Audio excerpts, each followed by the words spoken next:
Hello students, आज की इस वीडियो में मैं आपको बताऊंगा Haryana board class 10 social science जो सब्जेक्ट आपका उसका फाइनल एग्ज़ाम के लिए जो है प्रैक्टिस पेपर यानी मार्च 2025 में जो आपका पेपर होगा वो कुछ आपका इसी तरीके से रहने वाला है। शुरू करते हैं वीडियो को। मैं हूं अजय और आप देख रहे हैं CCL चैप्टर। लेकिन वीडियो शुरू करने से पहले आपको बता दूं, अगर आपको हरियाणा बोर्ड 10th क्लास के किसी भी सब्जेक्ट के प्रैक्टिस पेपर या ओल्ड क्वेश्चन पेपर सॉल्यूशन या इम्पोर्टेंट क्वेश्चंस की वीडियोस आपको देखनी है, डिस्क्रिप्शन में प्लेलिस्ट का लिंक मिल जाएगा, वहां से देख सकते हो। उसके अलावा आपको एक वेबसाइट बता देता हूं जो आपको बहुत काम आएगी। गूगल पर जाना और ये नाम सर्च कर लेना cclchapter.com। इस वाली वेबसाइट पर आपको हरियाणा बोर्ड के लिए सारा स्टडी मटेरियल, सारे पेपर्स वगैरह, बुक्स के सॉल्यूशन, इंपॉर्टेंट क्वेश्चंस, सब चीज़ें आपको इस वेबसाइट पर देखने को मिल जाएगी। हरियाणा बोर्ड का एक सेक्शन है कंप्लीट, वहाँ पर आपको सब चीज़ें मिलेंगी, जो भी रिजल्ट आएगा, न्यूज़ के अपडेट वगैरह, एवरीथिंग आपको इसी वेबसाइट पर मिलेगा। अब जो है यहाँ पे इसी वेबसाइट पर हमने एक पेड PDF का भी एक सेक्शन ऐड किया हुआ है, जहाँ पर आप हरियाणा बोर्ड क्लासेज के लिए 10th और 12th क्लास के लिए जो है पेड PDF परचेज कर सकते हो और कूपन कोड यूज़ कर सकते हो CCL25, ताकि तुम्हें PDF थोड़ी सस्ती पड़ जाए। अब ये जो पेड PDF है, अगर आपको स्कोर करना है बेहतरीन, देखो कुछ होते हैं सर हमें तो बस पास होना है, तो भाई फ्री वाले क्वेश्चंस भी, जिनके पास पैसे नहीं है फ्री वाले क्वेश्चंस भी वेबसाइट पर अवेलेबल है, इंपॉर्टेंट वाले। लेकिन अगर आपके पास पैसे है और आप चाहते हो कि आपका स्कोर बढ़िया से बढ़िया कर लो आप, तो आपको ये वाली PDF अवश्य परचेज करनी चाहिए। अब ये जो पेड PDF है दोनों मीडियम में मिलेंगी, हिंदी मीडियम में अलग है, इंग्लिश मीडियम में अलग है, सबके मीडियम के हिसाब से इसको कवर किया गया है। और इस PDF को कंप्लीट करने के बाद आपको कुछ भी पढ़ने की जरूरत नहीं है, ना आपको पुराने पेपर करने, ना आपको रिफ्रेशर पढ़ने, कुछ नहीं पढ़ना, ना ही आपको जो है बुक्स भी पढ़नी पड़ेंगी। सिर्फ ये PDF जो है, सिर्फ इकलौती ये PDF आप अच्छे से तैयार करके जाओ, बिल्कुल जो है बहुत ही अच्छे ढंग से याद कर लो। जो क्वेश्चन इनमें अवेलेबल कराए हुए हैं, आपका मोस्टली पेपर आपको इसी में से मिलेगा। लास्ट ईयर जो है लगभग 10th क्लास के मोस्टली जो स्टूडेंट जिन्होंने पेड PDF खरीदी थी, उनका स्कोर 95% के आसपास था। मैं 90 नहीं कह रहा, 95 के आसपास उन स्टूडेंट्स का स्कोर आया हुआ था। और बच्चों ने बताए थे मेरे को, जब उनके रोल नंबर आए थे ना, उसी टाइम पे बताया भी था कि हाँ सर हमने PDF ली है, ये हमारा रोल नंबर है, रिजल्ट कैसा आएगा, ये वो। जिन्होंने अच्छे से पढ़ के गए थे जो स्टूडेंट, सबके जो है स्कोर, बहुत सारे स्टूडेंट्स के स्कोर मैंने निकाले थे। आप रिजल्ट भी चेक करोगे ना, जब पता लग जाएगा वहाँ पे आपको, जब मैंने रिजल्ट की एक वीडियो निकाली थी, तो 95% एवरेज स्कोर था जिन्होंने पेड PDF खरीदी थी। अगर आपको भी अपना स्कोर 90+ लेके जाना है तो ये वाली PDF जरूर खरीदना, जिससे आपकी तैयारी में कोई भी कमी ना बचे और आप जो है बाकी स्टूडेंट से, अगर आप एवरेज स्टूडेंट है तो आपका स्कोर, आपके घर वाले भी सोच में पड़ जाएगी भाई ये कहाँ से आ गए इतने नंबर इस बच्चे के, तो जरूर से खरीद सकते हो। अब शुरू करते हैं पेपर को, और पेपर को देखते हैं किस तरीके से रहेगा आपका। देखो आपका जो है 4 सब्जेक्ट है 10th क्लास में, हिस्ट्री, पॉलिटिकल, जियोग्राफी और इकोनॉमिक्स। आप एक चीज़ और बताना मेरे को कमेंट्स में, आपने जो सोशल साइंस है, सामाजिक विज्ञान है, वो हिंदी मीडियम में ले रखी है या फिर इंग्लिश मीडियम में ले रखी है, वो जरूर से कमेंट्स में बताना मेरे को, ताकि आपके हिसाब से वीडियोस आ पाए टाइम से। अब देखो यहाँ पे जो है पेपर में आपको 3 घंटे का समय मिलेगा और 80 नंबर का आपका पेपर रहने वाला है। जो इसमें जो है ना आपको अलग अलग सेक्शंस, पहले क्या होता था कि जैसे हिस्ट्री, जियोग्राफी, पॉलिटिकल, इकोनॉमिक्स, ये जो 4 सब्जेक्ट आपके, चारों के अलग अलग क्वेश्चंस होते थे, जिससे हमें पता लग जाता था कि ये वाला क्वेश्चन इस बुक का है, ये वाला इस बुक का है। अब से यह मतलब लास्ट ईयर से ही ये चीज़ हटा रखी है कि अब आपको नहीं पता लगेगा कौन सी बुक का कौन सा क्वेश्चन है, आपको अपने हिसाब से डिसाइड करना है भाई कि कौन सा आंसर किस में आएगा, ठीक है ना।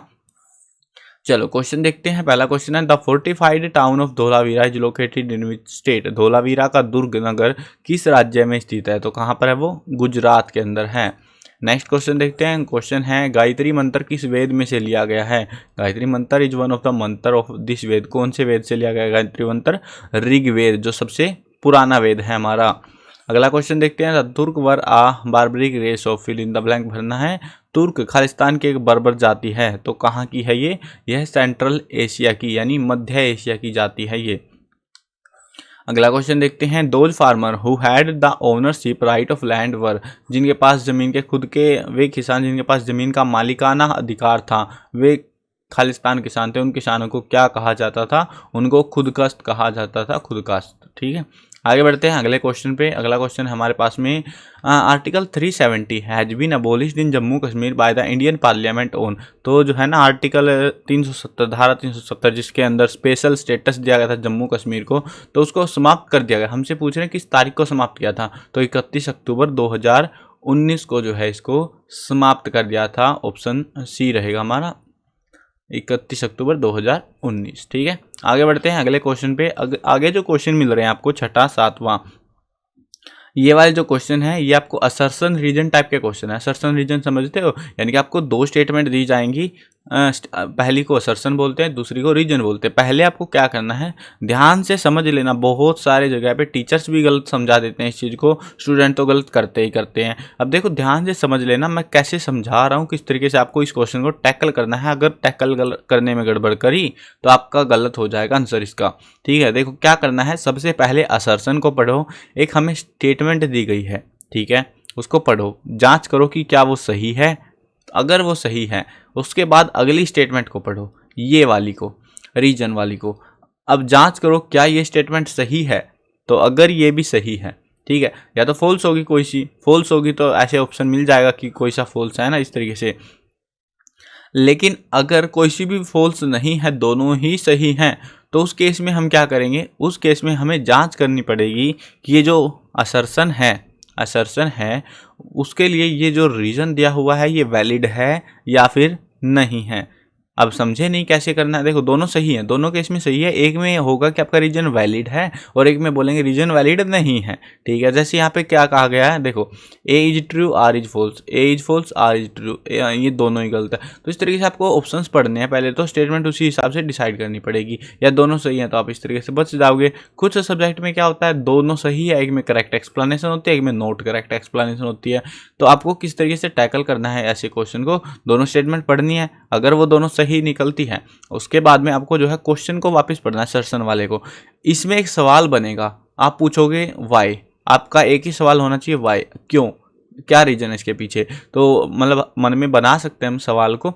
अब जो है उसके बाद ये रीजन देंगे, अगर रीजन का उससे कोई संबंध है, जो आप रीजन प्लान कर रहे हो कि हाँ इसके पीछे ये कारण है, तो रीजन वैलिड होगा, करेक्ट एक्सप्लेनेशन होगी, नहीं है तो नहीं होगी। ठीक है, समझ गए। अब क्वेश्चन को टैकल करते हैं और समझते हैं और भी अच्छे से। असर्शन देखो, in the 19th century favourable condition existed for the expansion of imperialism.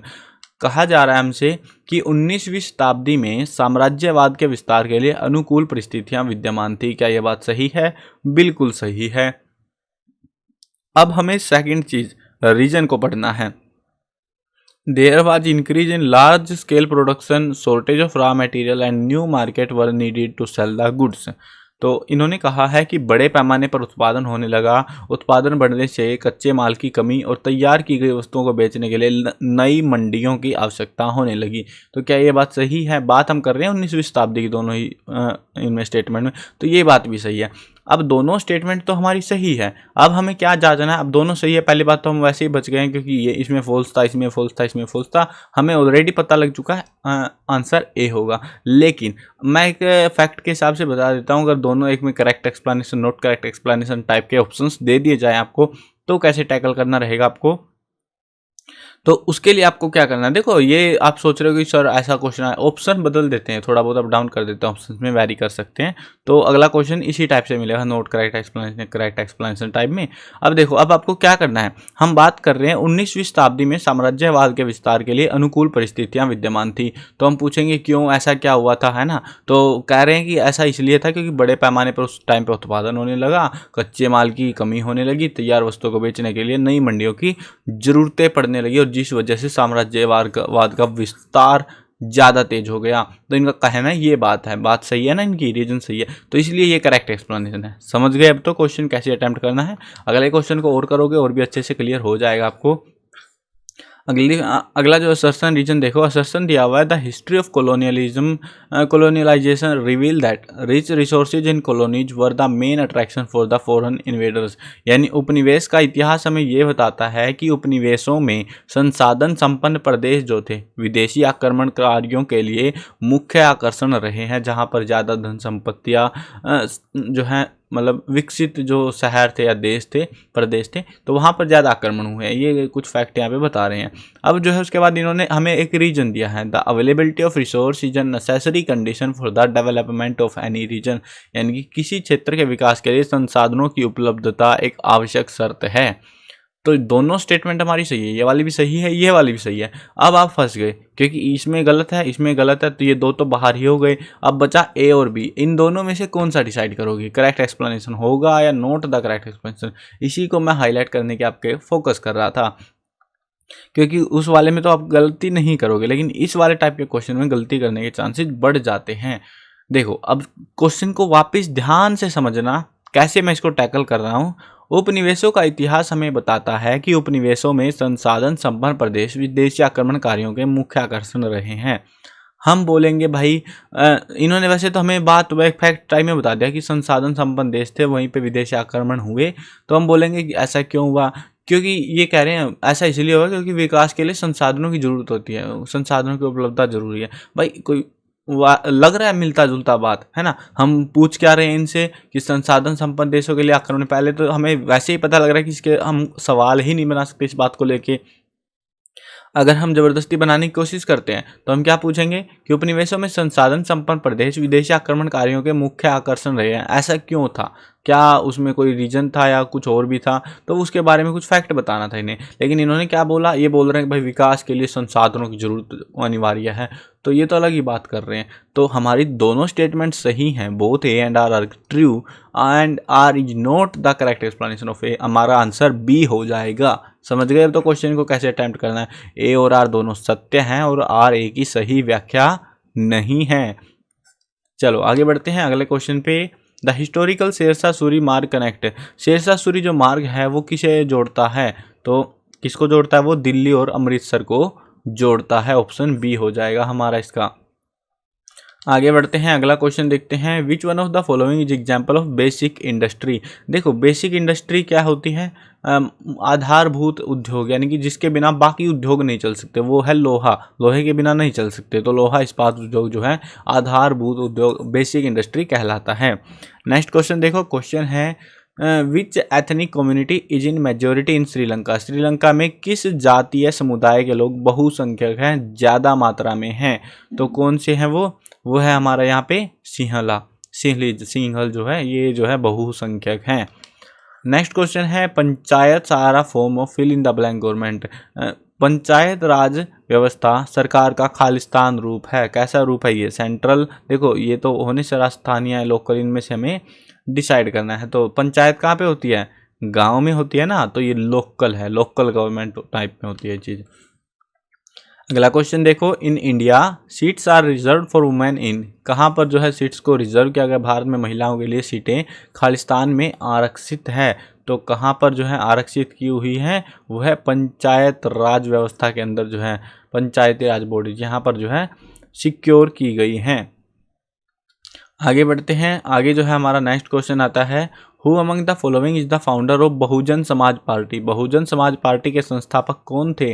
तो देखो ऐसे जो क्वेश्चन है ना, ये फैक्ट टाइप के क्वेश्चन जो डायरेक्ट आंसर भी पूछे जाते हैं कभी कभार, बट आपको एमसीक्यू में दिया जा रहा है, बस ये फर्क बस इतना सही है। तो इसके कौन थे, कांसीराम। बहुजन समाज पार्टी के संस्थापक कांसीराम थे।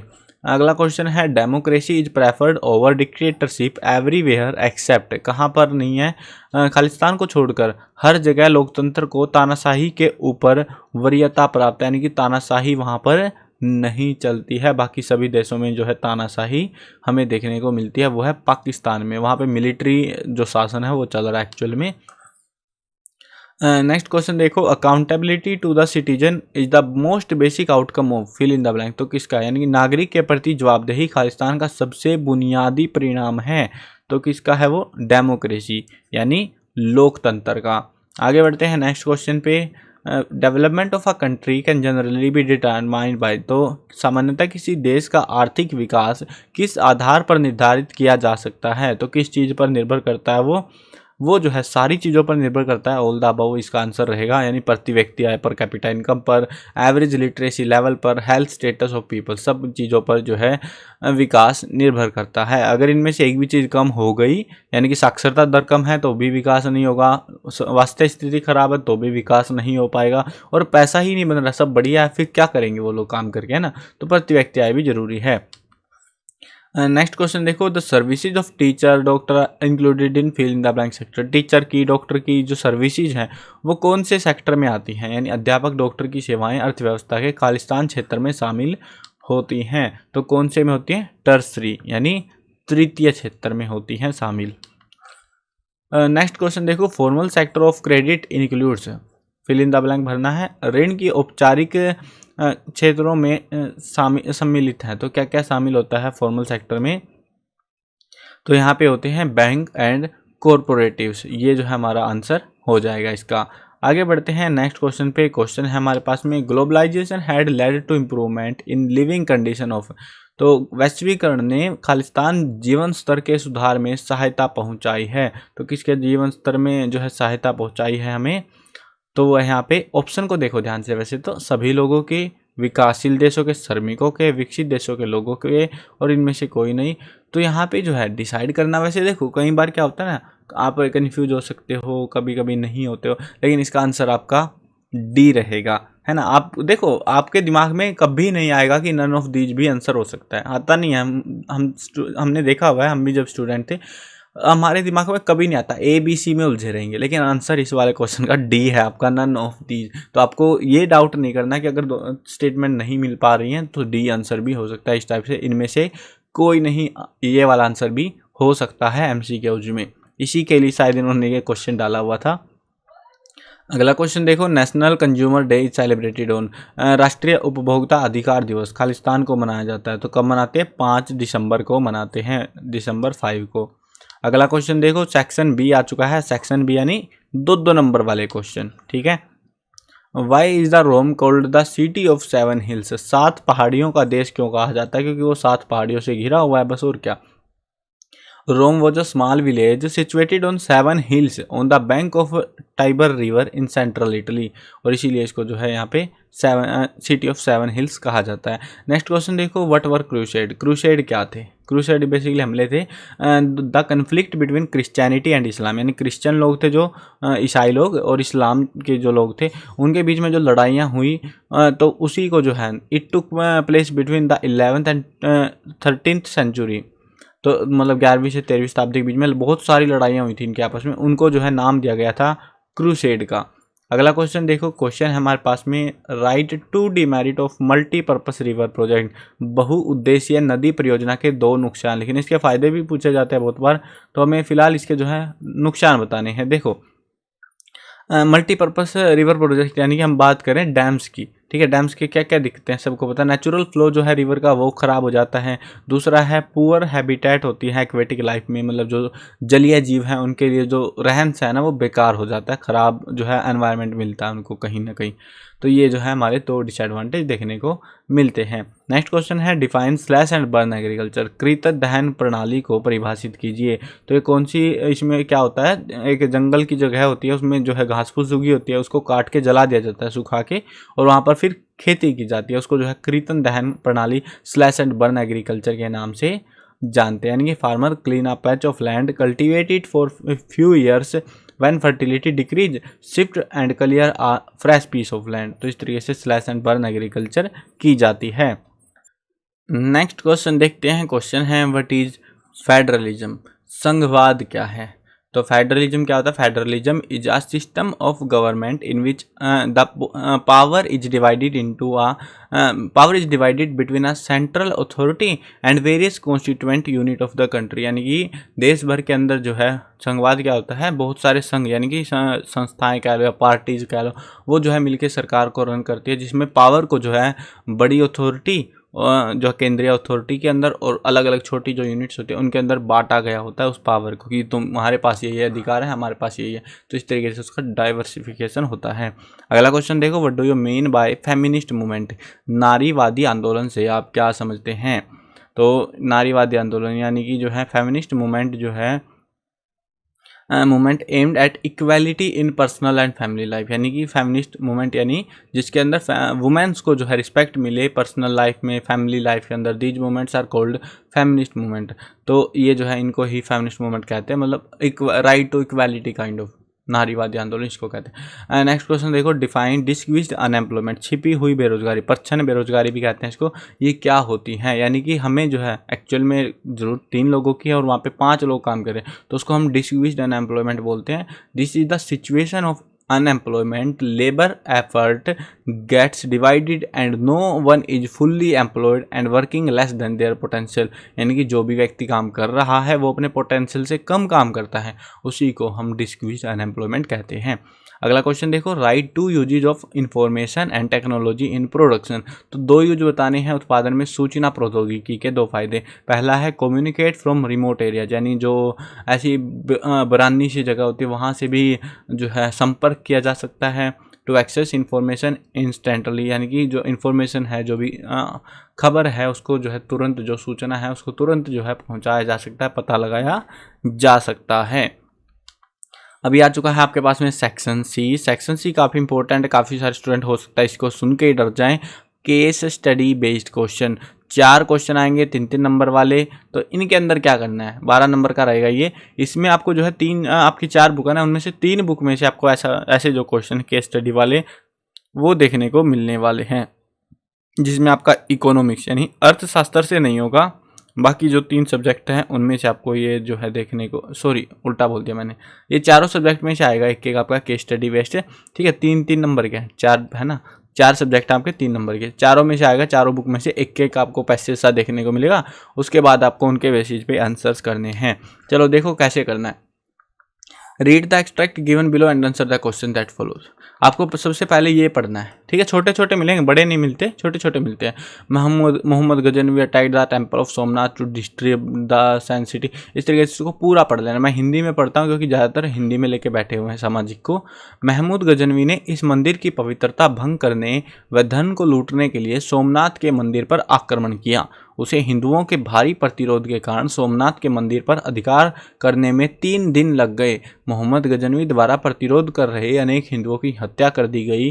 तत्पश्चात मोहम्मद ने मंदिर को लूटा और भगवान सोमनाथ की मूर्ति को गदा के प्रहार से तोड़ दिया। अब हमें जो है इनके उत्तर देने हैं, 3 क्वेश्चन मिलेंगे आपको इसके बेसिस पे। अब उनके उत्तर देने। महमूद गजनवी ने भारत पर खालिस्तान बार आक्रमण किया, ठीक है। अब हमें, आप सोचोगे भाई कहाँ लिखा हुआ ये, मोहम्मद गजनवी ने मंदिर की पवित्रता, मंदिर पर आक्रमण किया, भारी प्रतिरोध का सामना करना पड़ा, अधिकार करने में 3 दिन लगे। देखो मैं आपको कोशिश कर रहा हूँ समझा पाने की कि आपको क्या समझाना चाह रहा हूँ मैं, ठीक है। मोहम्मद गजनवी प्रतिरोध का सामना करना पड़ा, मंदिर लूटा, गदा से तोड़ा। इसमें इन्होंने हमें कब बताया कि मोहम्मद गजनवी ने भारत पर कितनी बार आक्रमण किया? नहीं बताया ना, इसको तो नहीं बताया। ऑब्वियस सी बात है, दिख ही रही है वो चीज़ तो। 17 बार आक्रमण किया। इसी को बोलते हैं केस स्टडी बेस्ड क्वेश्चन। आप बोलोगे सर पहरा किस लिए दे रखा था, वो पूरे क्वेश्चंस करो फिर समझाता हूँ आपको। महमूद गजनवी ने भारत पर आक्रमण का क्या महमूद गजनवी के भारत पर आक्रमण का क्या कारण था? तो वो था संपत्ति की लूट, ठीक है। संपत्ति लूटने के लिए तो आया था वो। मोहम्मद गजनवी द्वारा किस देवता की मूर्ति को तोड़ा गया? तो वो था भगवान सोमनाथ की मूर्ति को तोड़ा गया था। अब जो है ये 3 क्वेश्चन हो गए। इनमें से आप कहोगे सर तीसरा क्वेश्चन तो हमें इसमें से मिल गया, बाकी 2 तो नहीं मिले। देखो यही एक फैक्ट है केस स्टडी बेस्ड क्वेश्चन का, जिसके लिए आपको डरना चाहिए। डरने की बात नहीं है, वैसे तो आपको जो है एक ओवरव्यू मिल जाता है। वैसे आपने बुक पढ़ी है, अच्छे से समझी होगी कहानियाँ, ठीक है। तो आपको जो है क्वेश्चंस का ऑलरेडी पता होगा। जैसे ये वाला क्वेश्चन था, सबको मोस्टली स्टूडेंट को पता होगा, भले ही आपको ये ऊपर वाला देते नहीं देते। ये मान के चलो ये ऊपर वाला आपके किसी काम का नहीं है, आपको सीधे क्वेश्चन पूछे जाने वाले हैं और उनके आंसर आपको करने हैं। ये आपको थोड़ा बहुत हिंट दे सकता है, बस ज़्यादा कुछ मदद आपकी नहीं कर पाएगा। कभी कभी कर भी देता है, ऐसी बात नहीं कि नहीं ही करेगा, कुछ कुछ क्वेश्चन में करेगा भी आपकी हेल्प, लेकिन ज़्यादातर क्वेश्चन आपको खुद से ही आने चाहिए। और उसके लिए ही मैंने इंपॉर्टेंट क्वेश्चन की PDF वगैरह सब अवेलेबल कराए हैं आपको, ताकि आपके कोई भी टाइप के क्वेश्चन आ जाएं, आप जो है उनको ईजिली टैकल कर सको, भले ही आपको यहाँ पहरा मिले ना मिले। आगे बढ़ते हैं। अगला जो पहरा है हमारे पास में, यहाँ पे इसमें जो है हिंदी में ही करते हैं इसको भी। भारत एक जो है उष्णकटिबंधीय देश है। यहाँ सौर ऊर्जा के दोहन की असीम संभावनाएं हैं। फोटोवोल्टिक प्रौद्योगिकी द्वारा धूप को सीधे विद्युत में परिवर्तित किया जाता है। भारत के ग्रामीण और सुदूर क्षेत्रों में सौर ऊर्जा तेजी से लोकप्रिय हो रही है। कुछ बड़े सौर ऊर्जा संयंत्र देश के विभिन्न भागों में स्थापित किए जा रहे हैं। ऐसी अपेक्षा है कि सौर ऊर्जा के प्रयोग से ग्रामीण घरों में उपलों यानी गोश्ते जो होते हैं और लकड़ी पर निर्भरता को न्यूनतम किया जा सकता है। तो ये इनका कहना है। अब 3 क्वेश्चन मिलेंगे। क्वेश्चन देखो, सौर ऊर्जा एक खालिस्तान नवीनीकरणीय है या अनवीनीकरणीय है, ये हमें पता होना चाहिए। यानी ये समाप्त हो जाएगी या नहीं हो जाएगी वो हमें बताना। तो ये कैसा है? नवीकरणीय साधन है। अगला क्वेश्चन देखो, किस प्रौद्योगिकी द्वारा धूप को सीधे विद्युत में परिवर्तित किया जाता है? फोटोवोल्टिक प्रौद्योगिकी। ये आपको वैसे ही मिल गया इसमें क्वेश्चन। क्या सौर ऊर्जा प्रदूषण करती है? तो नहीं करती। ठीक है, तो ये आपके क्वेश्चन है। इसमें आपको जो है ना 3 जो क्वेश्चन मिल रहे हैं उनमें एक क्वेश्चन आपको पहले से मिल जाएगा आराम से, बाकी 2 आपको डिसाइड करने हैं। आपके सोच के ऊपर निर्भर करता है, आपने कैसा पढ़ा हुआ है बुक में से उस पर ध्यान करता है। चलो अगला सेक्शन देखो, अगला क्वेश्चन देखो।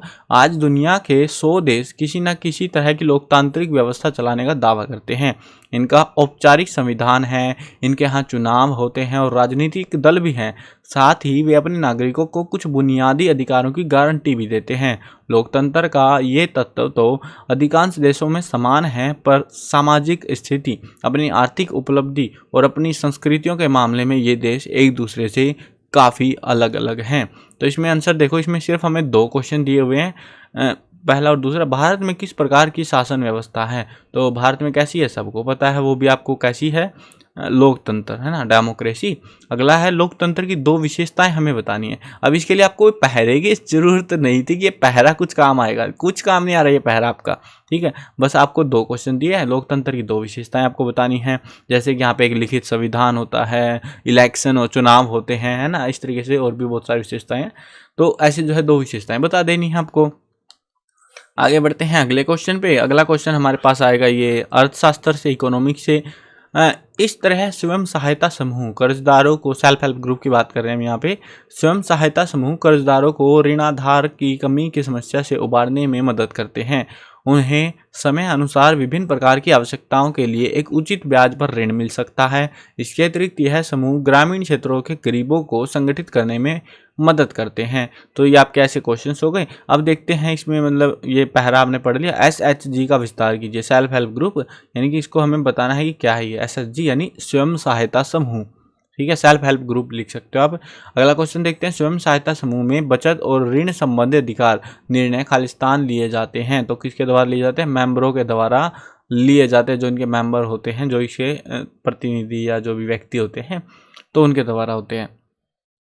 अगला जो क्वेश्चन है यहाँ पे, यहाँ पे ऑप्शन है शायद से, ये है ना, बैंक द्वारा, सदस्यों द्वारा गया, हाँ ये ऑप्शन है इसके, तो मर्जी थी भाई इनके ऑप्शन दे दिए। चलो सदस्यों द्वारा होते हैं। ठीक है, आगे बढ़ते हैं अगले क्वेश्चन पे। अगला क्वेश्चन है जी में, स्वयं सहायता समूह द्वारा ग्रामीण क्षेत्रों में कौन सी वित्तीय सेवा प्रदान की जाती है? तो कौन सी होती है? लोन वाली, है ना। यहाँ पे लिख तो रखा है, कर्जदारों को ऋण आधार की कमी की समस्या से उबारने में मदद करते हैं। यानी कि कर्जदार जो जिनको कर्जा चाहिए उनको ऋण देते हैं, ऋण की उपलब्धि कराते हैं, ये उचित ब्याज पर ऋण मिल सकता है ना, तो ऋण देते हैं लोग। आगे बढ़ते हैं अगले क्वेश्चन में। अगला जो क्वेश्चन आपके पास आ चुका है अब सेक्शन डी। सेक्शन डी में आपको जो है शॉर्ट आंसर टाइप क्वेश्चन मिलेंगे, 4x3 12 नंबर के। ठीक है, चलो पहला क्वेश्चन देखो, यानी कि 4 क्वेश्चन मिलेंगे और 4 क्वेश्चन के अंदर आपको जो है आपको अलग अलग सब्जेक्ट में से देखने को मिल सकते हैं। भी डिफाइन इम्पीरियलिज्म, साम्राज्यवाद की परिभाषा हमें देनी है पहले तो देखो साम्राज्यवाद या कह लो इम्पीरियलिज्म क्या होता है? When a powerful and advanced country, जो ताकतवर देश होता है, establishes its authority by force over a weak and backward country, जब एक कमजोर देश पर कब्जा कर लेता है, हर तरीके से उसका फिर शोषण करता है, उसी को हम इम्पीरियलिज्म कहते हैं।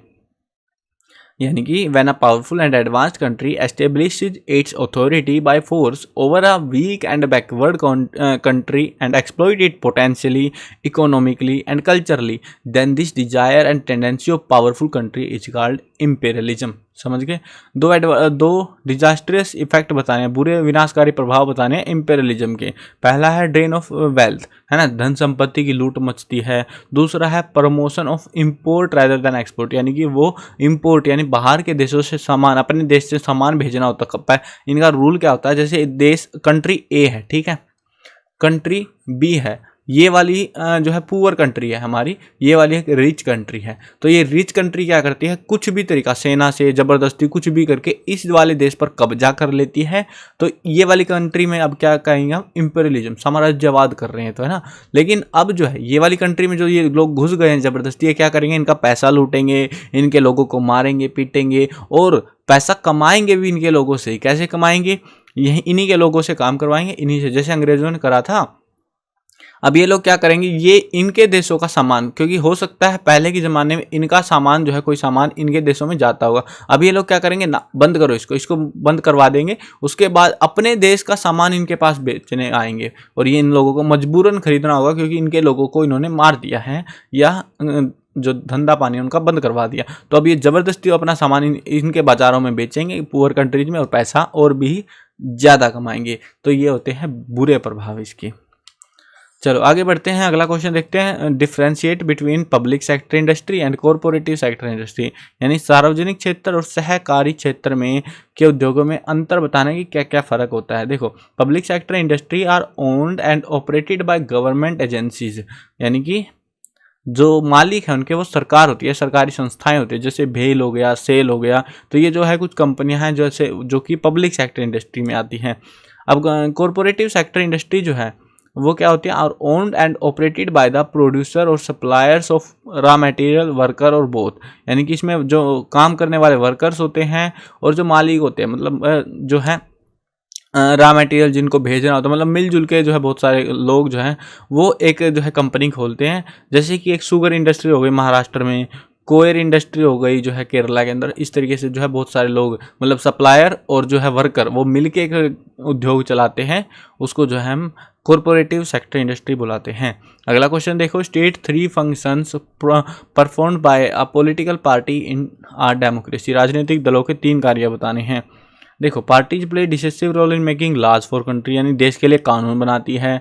Parties put forward different policies and programme and voters choose from them, यानी कि पार्टीज अपने अपने जो है कह सकते हो कि बताती है हम ये करेंगे वो करें, और वोटर्स जो है जो चुनने वाले होते हैं, जो हम लोग हैं बेसिकली, तो वो जो है उनके हिसाब से अपने नेताओं को चुनते हैं। Parties form and run government, party जो है सरकार बनाती है और फिर उसे चलाती भी है। अगला क्वेश्चन देखो, what is the difference between consumer protection council and consumer court, उपभोक्ता न्यायालय और उपभोक्ता संरक्षण परिषद में अंतर स्पष्ट करना कि क्या अंतर होता है। द कंज्यूमर मूवमेंट, देखो 2 है ना, कंज्यूमर प्रोटेक्शन काउंसिल और consumer court.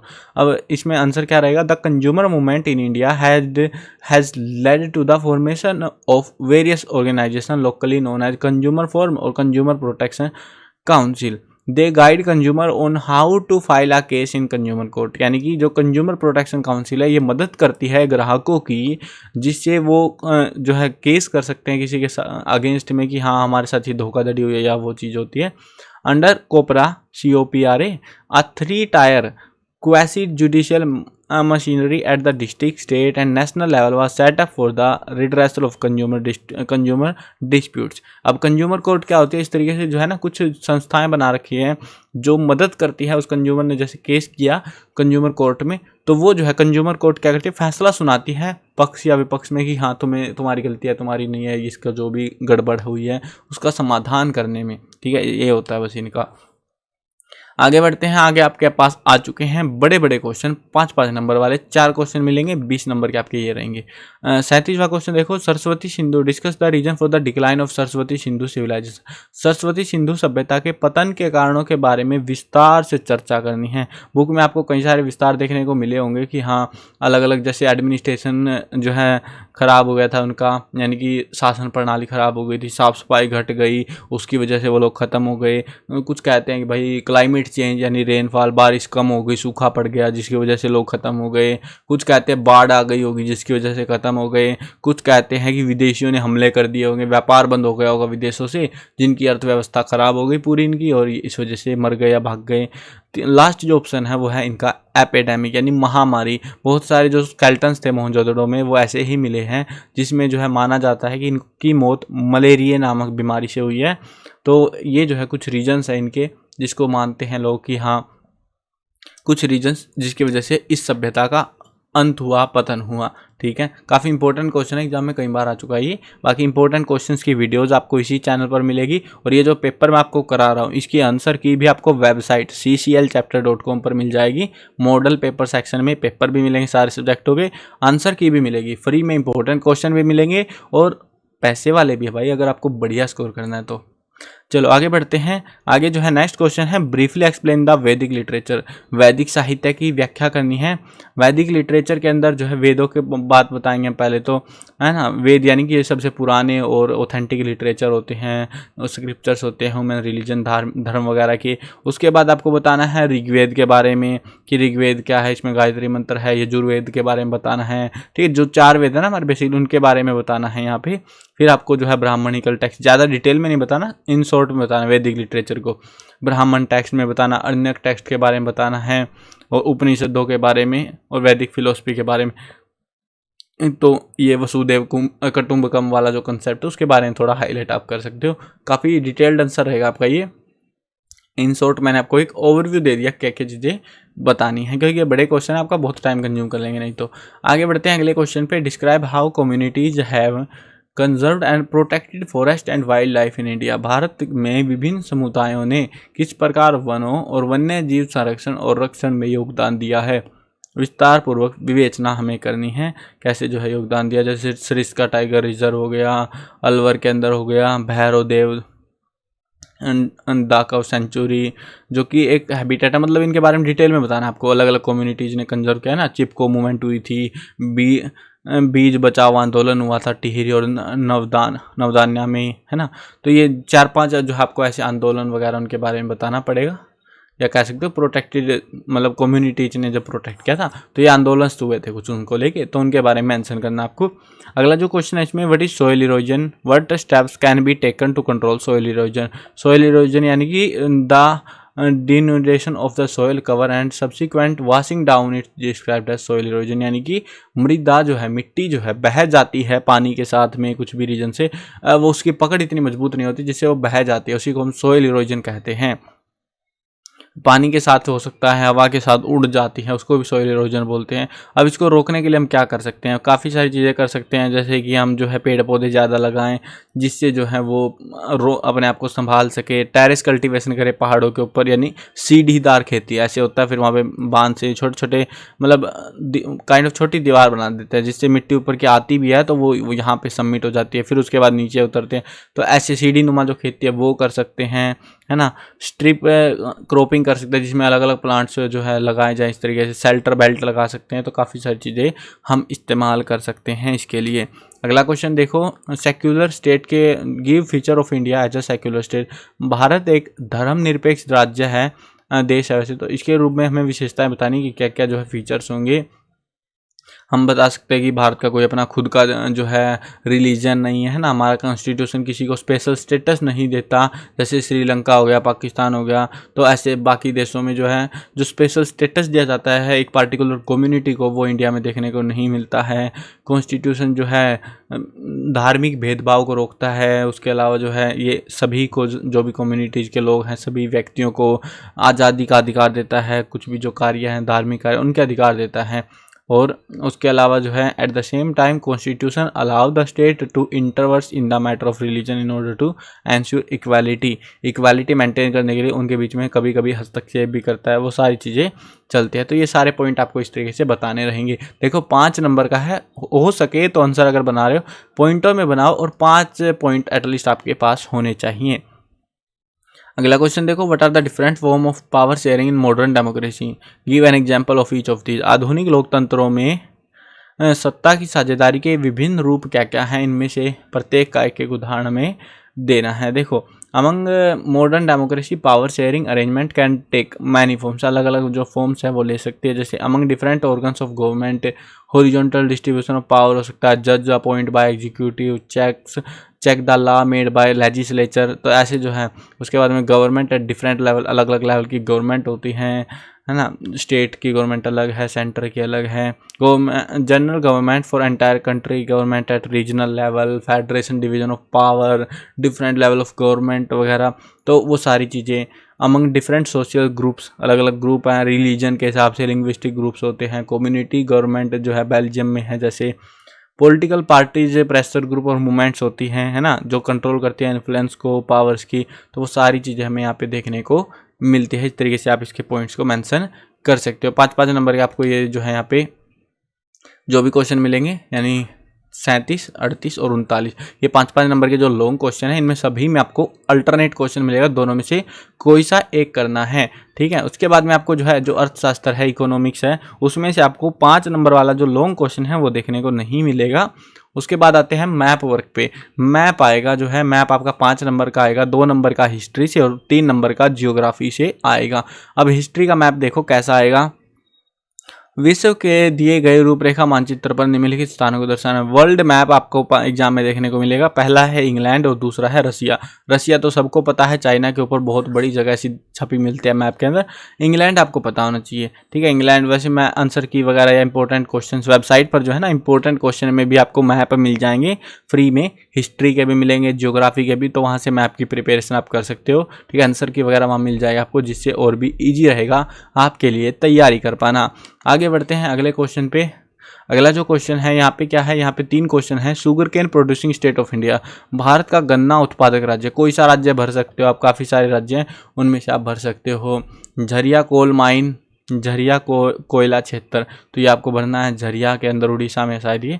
Software technology park Assam के अंदर, तो असम में भर देना। देखो आपको एग्जैक्ट नहीं होता कि असम में भाई किधर सी है, असम जो स्टेट दिखता है, इनको जो मैप आएगा ना वो पेंसिल से भरना है पहली बात तो, और वहाँ पे बस लिख देना सी, इस तरीके से जियोग्राफी का 14 का सी, या जो है सॉफ्टवेयर टेक्नोलॉजी पार्क, इस तरीके से लिख सकते हो आप, ठीक है। हाईलाइट कर सकते हो उस चीज़ को। वहाँ पे आपको अंदाजन भरना होता है, एग्जैक्टली की जरूरत नहीं होती, टीचर नंबर दे देता है, ठीक है। ये चीज़ क्लियर हो गई आपको। मैप काफ़ी आसान आएगा, इतना मुश्किल मैप नहीं आता। सारे इंपॉर्टेंट मैप लोकेशन मैंने जो है वेबसाइट पे अवेलेबल करा रखी है।